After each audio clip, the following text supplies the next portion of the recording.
वंदे मातरम। नमस्कार, जय श्री राम। दो खबरें बहुत विचलित करने वाली हैं और उनसे सबक भी लेना है और चिंतन भी करना है, जिसके लिए छोटा सा वीडियो बनाया है। एक पिता जो अपनी बेटी को पाल पोस के बड़ा कर रहा है, वो उससे बहुत सारे सपने उसके साथ जुड़े होते हैं। कई बार बच्चे अपने माता पिता की इच्छा के अनुकूल कार्य या तो कर नहीं सकते हैं या फिर करना नहीं चाहते हैं, या फिर वैसा वातावरण नहीं मिलता है जिसके तहत वो पिता या माता की इच्छा के अनुकूल कार्य करें। ऐसी स्थिति में आक्रोश पनपता है, खासतौर से पिता के मन में, क्योंकि पिता जब बच्चा बड़ा होता है, चाहे लड़का हो कि लड़की, तो उसको लेकर के एक सपना देखना शुरू कर देता है। शायद ये जाती है पिता की, लेकिन हर पिता ऐसा करता है। वो चाहता है ऐसा बने, मैं जैसा चाहता हूँ वैसा बने, या कि मैं जो नहीं बन पाया वो मेरा बेटा या मेरी बेटी बने, मेरे सपनों को पूरा करे। लेकिन ये कोई ज़रूरी नहीं कि बेटा या बेटी भी वैसा ही करे जैसा पिता चाहते रहे या माँ चाहती रही। ऐसे में एक विद्रोह, एक गुस्सा पनपता है, एक आक्रोश पनपता है।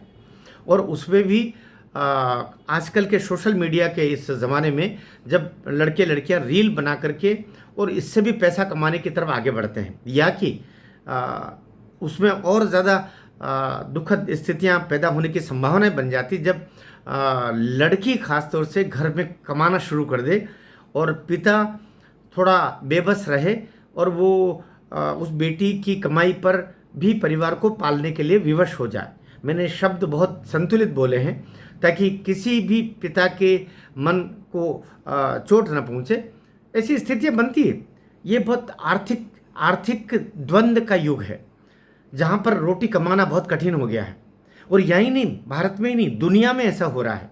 अमेरिका तक इसी से जूझ रहा है। तो छोड़ दीजिए, क्योंकि जब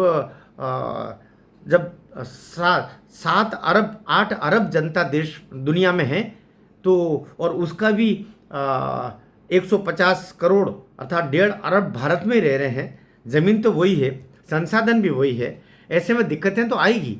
तो सबको कमाना होगा थोड़ा बहुत। कोई बहुत ज़्यादा कमा रहा है, कोई कम कमा रहा है, लेकिन कमाना होगा। कोई बैठ करके और 5 किलो अनाज सरकार देती रहेगी और मैं जन्म भर तक ऐसे ही खाता रहूँगा, ये नहीं चलने वाला। सरकार भी आपको कब तक देगी? अपने भीतर के स्वाभिमान को भी लाना पड़ेगा। परिस्थितियाँ अनुकूल लाते कोई न कोई काम करना शुरू करना पड़ेगा। कुछ न कुछ करो, बैठे मत रहो। राष्ट्र के लिए और कुछ, राष्ट्र के लिए कुछ करो, लेकिन कुछ करो भाई, ताकि ये लगे कि मैं कुछ तो कर रहा हूँ 24 घंटे में केवल। तो अभी दुखद बात यह कि उस पिता ने, जो यादव बिटिया थी, वो उसको गोली मार दी और एक ने 3 गोली मारी। और दुखद ये कि वो खाना बना रहे थे उस समय।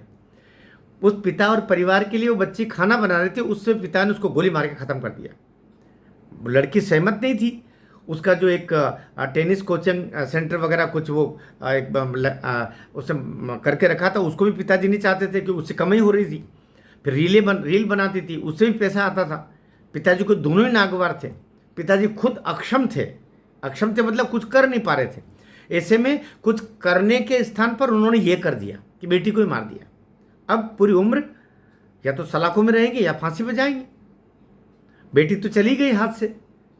तो ये एक दुखद, अत्यंत दुखद, लेकिन सबक ये है, बेटी हो या बेटा, थोड़े सोशल मीडिया से इतने नज़दीक मत जाओ कि परिवार के लोग दूर हो जाए।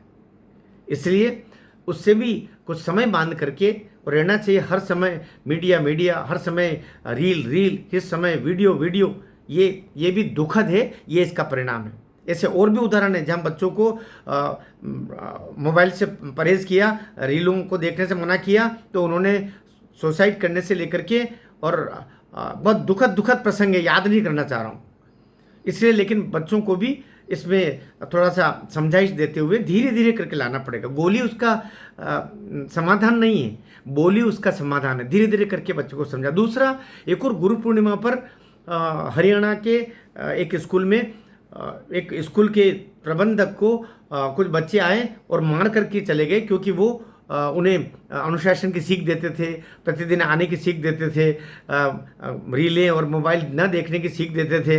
ये सीख ऐसी भारी पड़ी तो आए और चाकुओं से गोद करके वो स्कूल में मार के चले गए। बताइए, हम किधर जा रहे हैं, यूं ही साथ चलते चलते हमें सबक लेने की ज़रूरत है, हमें समझने की ज़रूरत है, हमें नई जनरेशन को भी धीरे से समझाना पड़ेगा।